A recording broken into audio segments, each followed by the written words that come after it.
Right. So you on? You on? All right. We're talking forearm muscles. All right.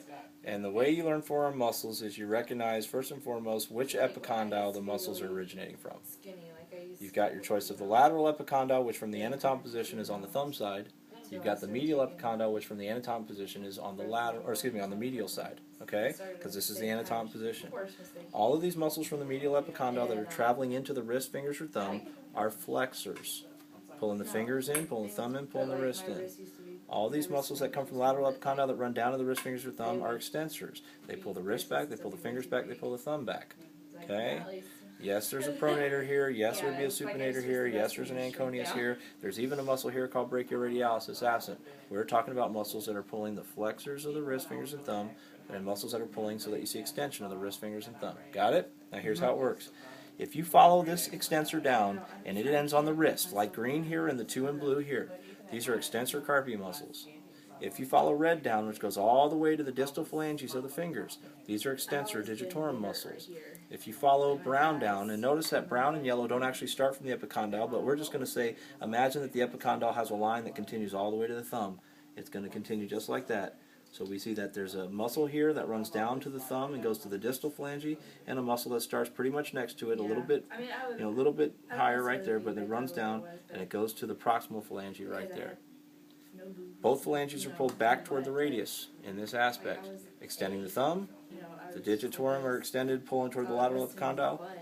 The extensor carpi ulnaris, and even these two extensors of the carpi, extensor carpi radialis brevis and extensor carpi radialis longus, all pulling the wrist back, while the fingers and thumb are getting pulled back as well. These are extensors on the hairy arm. See that? I got more hair there than I got hair here, and I didn't even shave. All right, now look. These are the flexors. From the medial epicondyle, if you follow these muscles down into the wrist, fingers, or thumb, it's the same concept. If you look here at this one in green, you've got from the medial epicondyle to the wrist via the fifth metacarpal in through the pisiform bone. You're pulling the wrist toward the medial epicondyle, that's wrist flexion. Flexor carpi ulnaris. Oops. Blue. Same two spots. Second metacarpal, third metacarpal as this, only on the opposite side. But instead of having two individual muscles, it's one with a tendon that frays. 1, 2. Both of those parts of the metacarpals are going to be pulled toward the medial epicondyle, flexing the wrist. So I've got a flexor carpi radialis, flexor carpi ulnaris pulling the wrist.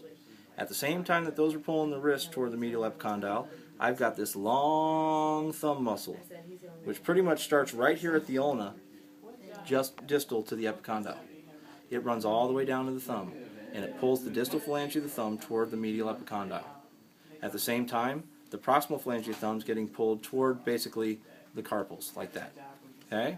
Now, if I can pull my thumb into flexion and I can pull my wrist into flexion, all I have left is my fingers. Because finger flexion is much greater and in need of greater grip, we have the distal, intermediate, and proximal phalanges all being pulled in flexion.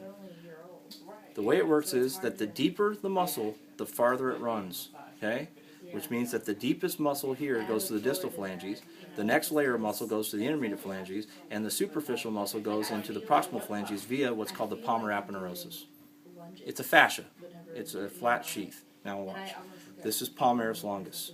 Always found in between flexor carpi ulnaris and flexor carpi radialis. Those are your superficial three. Look on the other hand. See when I go like that, I can make it pop up? Now, see it? I'm making it pop up right there. That's palmaris longus. You cut that and reflect it back. You're going to see this muscle in orange, which is your flexor digitorum superficialis. Flexor of the fingers, the group of fingers, digitorum, and it's superficial to the deeper one. See, the thing is that, like we saw on the legs, we had a flexor digitorum longus and a flexor digitorum brevis.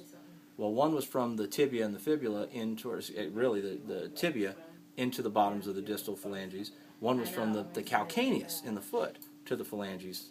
So there are different shapes or different lengths. Well, if the one in orange starts on the medial epicondyle, and the one in pink starts roughly, an inch, or we call that an anatomic inch. Okay, versus a man inch. No, I'm kidding. All right. You're going to edit that one out, right? No, anyway, if this is the start of superficialis and this is the start of profundus, well, look at how they end. They end in basically the same. Okay. So they're just stacked. They're the same length, but they're shifted, stacked. So the more superficial one isn't really shorter, it just started higher. It started more proximally. The deeper one's not longer, it just started more distally. So now what we have is that the orange is actually on top of red.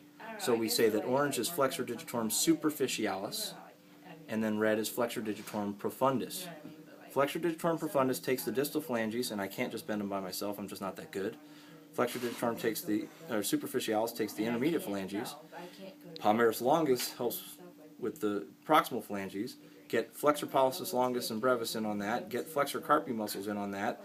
Now get the elbow flexors and the pronators, which is this purple one, pronator teres, and you end up with the whole Popeye muscle. 3 layers of muscle on the flexor side versus only 1 layer of muscle on the extensor side. There is no muscle drawn here, but that is brachioradialis. See how it pops up? And it goes all the way to the distal radius of what's called the styloid process of the radius. See this little gap right here? That is where anconius is going to be. Underneath these muscles, running from the lateral epicondyle to the radius, you can't see it, but that would be supinator, which brings my arm back. Underneath all these muscles running across from the ulna to the radius is pronator quadratus. So there are other muscles in here, but these are what we're concentrating on to try to understand these long muscles that start at the epicondyles and extend or flex the wrist. Got it? Got it. Epicondyle is super important. Got it? Got it.